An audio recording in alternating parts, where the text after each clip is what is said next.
ఈ వీడియోలో 3 సినిమాల అప్డేట్ గురించి మాట్లాడుకుందాం. 'కుబేరా' టీజర్ వచ్చింది. 'ఎన్టీఆర్ వార్ 2' గురించి, అదే కాకుండా 'రజనీకాంత్ కూలీ' గురించి చకచకా మాట్లాడుకునే ప్రయత్నం అయితే చేద్దాం. First of all 'Kubera' teaser అయితే వచ్చింది భయ్యా. టీజర్ ఎలా అనిపించిందంటే, టీజర్ గురించి తర్వాత మాట్లాడుకుందాం. టీజర్లో మొత్తం అనమాట ఒకటే అనిపించింది భయ్యా.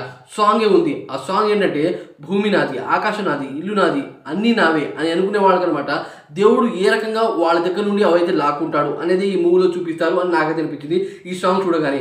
అయితే దీంట్లో అనమాట నాగార్జున గారిని ఒక రేంజ్లో అయితే చూపించారు, ధనుష్ గారిని ఇంకోలా అయితే చూపించారు. రష్మిక గారి క్యారెక్టర్ అనమాట ఏమాత్రం రివీల్ చేయలేదు. నాగార్జున గారి క్యారెక్టర్ నాకు ఎలా అనిపించింది అంటే, ఒక సిబిఐ క్యారెక్టర్లో ఉంటాడు అని నాకైతే అనిపించింది భయ్యా. అతని రోల్ అలాగే అనిపించింది. అయితే మన ధనుష్ అయితే బెగ్గరగా అంటే భిక్షగాళ్ళు అయితే కనిపించాడు భయ్యా. అయితే ఆ స్టేజ్ నుండి అనమాట అతను కోటీశ్వరుడులో ఎలా మాట్లాడు అనమాట మనం థియేటర్లో చూసి తెలుసుకోవాలి. అయితే భయ్యా టీజర్ని ఇంకోలా చూపించుంటే బాగుండేది. ఏంటంటే కొద్దిగా బ్యాక్గ్రౌండ్ స్కోరు అంటే బ్యాక్గ్రౌండ్ మ్యూజిక్, అదే కాకుండా కొన్ని డైలాగ్స్ పెట్టుకుంటే బాగుండేది. మూవీ టీజర్ మొత్తం ఒకే సాంగ్ ఎందుకు పెట్టారా అని నాకైతే అనిపించింది. కొద్దిగా బెటర్ అనిపించింది భయ్యా. మరీ ఓవర్గా అయితే లేదు. నాగార్జున గారు ఉన్నారు, అదే కాకుండా ధనుష్ గారు అయితే ఉన్నారు. Multi starrer movie.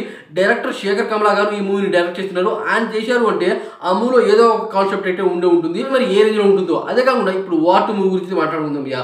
War 2 movie release అయింది భయ్యా. కొంతమంది పాజిటివ్ రివ్యూ ఇచ్చారు, కొంతమంది నెగిటివ్ రివ్యూ అయితే ఇచ్చారు. అదే కాకుండా ఈ వార్ 2 టీజర్ అయితే చాలా తక్కువ వ్యూస్ అయితే గేమ్ చేసింది భయ్యా. నేనైతే చూసి షాక్ అయిపోయా. ఫస్ట్ ఆఫ్ ఆల్ ఈ టీజర్ అనమాట తెలుగులో 5 మిలియన్ వ్యూస్ అయితే వచ్చింది. అలాగే బాలీవుడ్ అంటే హిందీలో అనమాట 4 మిలియన్ వ్యూస్ మాత్రమే వచ్చింది. అలా హైప్తో దిగే మూవీ అనుకున్నా భయ్యా. కాకపోతే మరీ తక్కువ వ్యూస్ అయితే ఉంది. అయితే నేను అనమాట కొద్దిగా చూశాను భయ్యా ఏ రకంగా ఇలా తక్కువ వ్యూస్ వచ్చాయని. అయితే మూవీ టీం అనమాట మంచిగా ప్రమోషన్ చేయలేదు. దానివల్లే ఈ టీజర్కి అనమాట అంత వ్యూస్ అయితే రాలేదు అనిపించింది. అదే కాకుండా భయ్యా ఈ మూవీ టీజర్ రాకముందు ఈ మూవీ తెలుగు రేట్స్ అనమాట 80 కోట్లు అయితే కొన్నారు భయ్యా. తర్వాత ఈ టీజర్ అయితే వచ్చింది. ఈ టీజర్ చూసి అనమాట ఆ డీల్ అయితే క్యాన్సిల్ చేశారు భయ్యా. అదే కాకుండా ఆ ప్రొడ్యూసర్ ఎవరంటే ఎన్టీఆర్ దేవరా మూవీని అనమాట ఆయనే ప్రొడ్యూసింగ్ చేసి ఆయన డిస్ట్రిబ్యూట్ చేశాడు. అలాంటి పర్సన్ అనమాట ఈ టీజర్ని చూసి జంకాడు. ఏమనిపించిందో ఏంటో. కాకపోతే భయ్యా ఎన్టీఆర్ అనమాట మంచిగా చూపించలేదు, ఇది పక్కగా చెప్పొచ్చు. కొన్ని చోట్ల విఎఫ్ఎక్స్ అయితే బాగాలేదు. అదే కాకుండా భయ్యా ఇప్పుడు రజనీకాంత్ కూలీ మూవీ గురించి మాట్లాడుకుందాం. రజనీకాంత్ కూలీ మూవీలో ఇంట్రెస్టింగ్ విషయం ఏంటంటే భయ్యా ఈ 2 సినిమాలు అంటే వార్ 2 అండ్ కూలీ మూవీ ఒకే పోటీతో అయితే రిలీజ్ అవుతున్నాయి.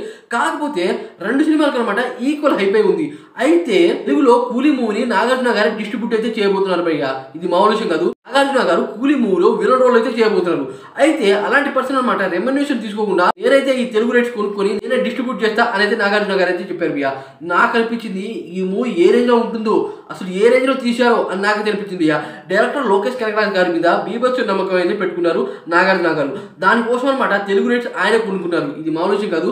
అయితే తెలుగు రైట్స్ అనమాట నాగార్జున గారు ఓకే అనకముందు అనమాట 40 కోట్లు కొన్నామని అనుకున్నారు భయ్యా ప్రొడ్యూసర్ నాగవంశీ గారు.